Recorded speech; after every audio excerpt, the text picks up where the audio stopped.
एक बार फिर पटना में राहुल गांधी का दौरा है। 7 अप्रैल को आपको बता दें कि लगातार बिहार में चुनाव है, राहुल गांधी निरंतर दौरे पे हैं। जब भी राहुल गांधी बिहार के दौरे पे रहते हैं तो उम्मीदें लगाई जाती हैं कि राजद से शायद सीट शेयरिंग फार्मूले को लेकर बातचीत चल रही हो, या फिर जो अटकलें मुख्यमंत्री के फेस पे फंसी है वो भी चीज़ें निकल कर आने लगती हैं। लेकिन क्या राहुल गांधी के बिहार दौरे से भाजपा में कुछ खलबली मचेगी? इसी मुद्दे को लेकर हमारे साथ बातचीत करने के लिए बीजेपी के मीडिया प्रभारी एवं वरिष्ठ प्रवक्ता दानिश इकबाल हैं। सर, राहुल गांधी बिहार के दौरे पे हैं, क्या कहिएगा? देखो, अभी कुछ दिन पहले कांग्रेस पार्टी के नेताओं ने बिहार में कांग्रेस का मुख्यमंत्री की दावेदारी पेश की है और उनके जो प्रदेश अध्यक्ष है राजेश राम, उनको मुख्यमंत्री का चेहरा बनाने की मांग की। मुझे लगता है कि राहुल गांधी आ रहे हैं और राहुल गांधी की पार्टी के जो बिहार प्रदेश के जो नेता है, कार्यकर्ता है, वो ज़रूर राहुल गांधी से इसकी मांग करेंगे कि कांग्रेस पार्टी का मुख्यमंत्री बनाया जाए। तो राहुल गांधी आकर के क्या बोलते हैं, तेजस्वी यादव से क्या बात करते हैं, तो ये देखने का विषय है।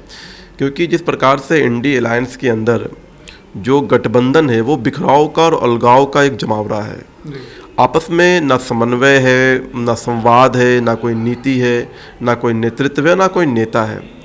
इन लोगों ने एक अलायंस बनाया एनडीए के विरुद्ध में और ये सभी लोग अलग अलग राज्यों के विधानसभा चुनाव में एक दूसरे के खिलाफ इन्होंने चुनाव लड़ा। ये सब एक साथ इसलिए आए थे कि किस प्रकार से इनकी राजनीतिक वजूद और हैसियत को बचाया जाए, किस प्रकार से ये सत्ता को भोग सके।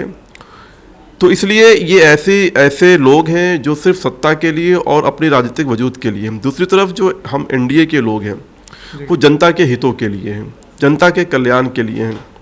इसलिए आज हम बिहार में, हमारी बड़ी पार्टी है, हमारी बड़ी संख्या में विधायक है, फिर भी हम नीतीश कुमार जी के नेतृत्व में लगातार 20 वर्षों से सरकार चला रहे हैं। जब भी सर वो बिहार का दौरा करते हैं तो बार बार संविधान सुरक्षा की बात करते हैं।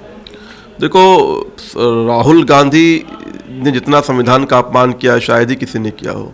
ये वही राहुल गांधी, उनके पार्टी और उनके नेता हैं जिन्होंने आर्मी पे सवाल खड़ा किया हो, जिन्होंने संवैधानिक व्यवस्था पे सवाल खड़ा किया हो, जिन्होंने माननीय उच्च न्यायालय पर सवाल खड़ा किया हो, जिन्होंने पार्लियामेंट के द्वारा बनाए गए कानून पे सवाल खड़ा किया हो। तो राहुल गांधी के से संविधान की बात करना या संविधान का सम्मान करना की मैं अपेक्षा नहीं कर सकता हूँ। राहुल गांधी का पूरा परिवार 70 वर्षों तक देश की कमान संभाला। उस बीच में ना उन्होंने बाबा अम्बेडकर को सम्मान दिया, ना उन्होंने दलित समाज को सम्मान दिया, बाबू जगजीवन राम को वो प्रधानमंत्री नहीं बनने दिया, क्या उनके साथ व्यवहार किया और सीताराम केसरी के साथ क्या व्यवहार किया, ये सब एक लंबी फहरिस्त है। और राहुल गांधी जब भी बिहार आते हैं कुछ ना कुछ अपनी पार्टी के लिए ही उल्टा करके जाते हैं, अपना ही जो है मजाक बना के जाते हैं। और इस बार तो उनकी पार्टी और उनके जो साथी हैं, जो आरजेडी हैं, उनके बीच में ज़बरदस्त टकराव चल रहा है। तो मुझे लगता है कि राहुल गांधी आकर के जो है घोषणा करें कि उनकी पार्टी का मुख्यमंत्री होगा। सर, सबसे बड़ा सवाल ये है कि वक्फ संशोधन बिल को लेकर आज राष्ट्रपति ने भी मंजूरी दे दी है। राहुल गांधी आएंगे तो बिहार में एक मुस्लिम समाज की अहम भूमिका भी है और एक कहा जाए तो जनसंख्या भी अधिक है, चुनावी साल है, तो क्या ये कहीं ना कहीं कांग्रेस पार्टी वक्फ संशोधन बिल का विरोध कर रही है? बिहार आने से वो क्या मुस्लिम समाज को एकत्रित करने की कोशिश करेंगे और जो एनडीए के लिए कहीं ना कहीं नुकसानदेह हो सकता है? नहीं, देखो, बहुत स्पष्ट है कि वक्फ अमेंडमेंट बिल जो अब कानून का रूप ले चुका है, ऑलमोस्ट राष्ट्रपति ने भी उस पर हस्ताक्षर कर दिए हैं। अब ये एक ऐतिहासिक पल है, ऐतिहासिक कानून है जिससे सीधा फ़ायदा जो है, जिसके लिए वक्फ बोर्ड का निर्माण किया गया था, उन लोगों को सीधा फ़ायदा पहुंचने जा रहा है।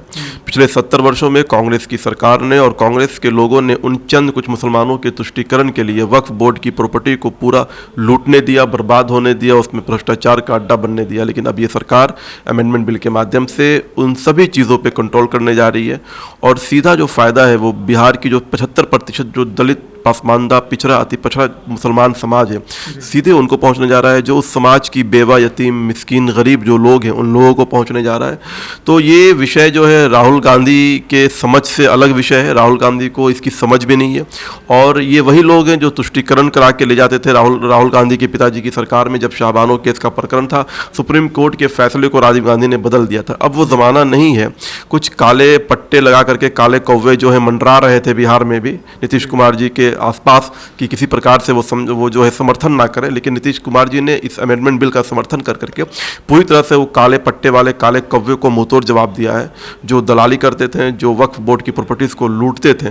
तो राहुल गांधी हो या उन जैसे और भी जो सो कॉल्ड सेकुलर नेता हैं, वो सभी के सभी ऐसे दलालों के साथ खड़े होते हैं, ऐसे मुस्लिम समाज को पीछे ढकेलने वालों के साथ खड़े होते हैं, सिर्फ और सिर्फ वोट बैंक और तुष्टीकरण के लिए। तो बिहार का जो मुस्लिम समाज है, जिसको सीधे फ़ायदा पहुंचने जा रहा है, वो अपना रहनुमा बिहार में नीतीश कुमार जी को मानता है। और नीतीश कुमार जी ने साबित किया है कि वो पसमानदा गरीब मुसलमानों के कितने बड़े हिमायती हैं। आप देखो, बिहार के अंदर लालू प्रसाद के शासनकाल में लगातार दंगे होते थे, मुसलमान मारे जाते थे, मुसलमान जो है हलाक होते थे। लेकिन जब से नीतीश कुमार जी की सरकार आई है, बिहार दंगा मुक्त हुआ है, कब्रिस्तान की जो है सुचारू रूप से घेराबंदी हुई है, बिना किसी विवाद के। मुसलमानों को जो है वजीफ़ा दिया जा रहा है, उनके बच्चों को मुसलमानों के लिए अंजुमन इस्लामिया बनाया जा रहा है, हज भवन बनाया जा रहा है, अनेकों ऐसे संस्थाएं। मजहरुल हक जो यूनिवर्सिटी थी, वो एक जो है मतलब झोपड़ी बनी हुई थी, उसको आज महल बनाने का काम अगर किया है तो नीतीश कुमार जी ने किया है। तो जो कुछ भी अच्छा हो सकता था इस समाज के लिए, वो नीतीश कुमार जी ने किया है। तो इसलिए, और ये अमेंडमेंट बिल में समर्थन करके नीतीश कुमार ने तो वाकई में एक इतिहास बना दिया कि वो वाकई में पिछड़े समाज के जो है रहनुमा हैं, उनके हमदर्द हैं। तो निश्चित तौर पर वो समाज उनके साथ खड़ा रहेगा चुनाव में। राहुल गांधी कहीं नहीं दिखते इन चीज़ों में। तो आपने देखा कि ये थे हमारे साथ दानिश इकबाल, बीजेपी के मीडिया प्रभारी हैं, वरिष्ठ प्रवक्ता भी। हमने राहुल गांधी के बिहार दौरे से लेकर वक्फ संशोधन बिल तक की बात की। कैमरे पे सहयोग कर रहे समर कुमार डे के साथ सितेश सिंह की रिपोर्ट पटना से।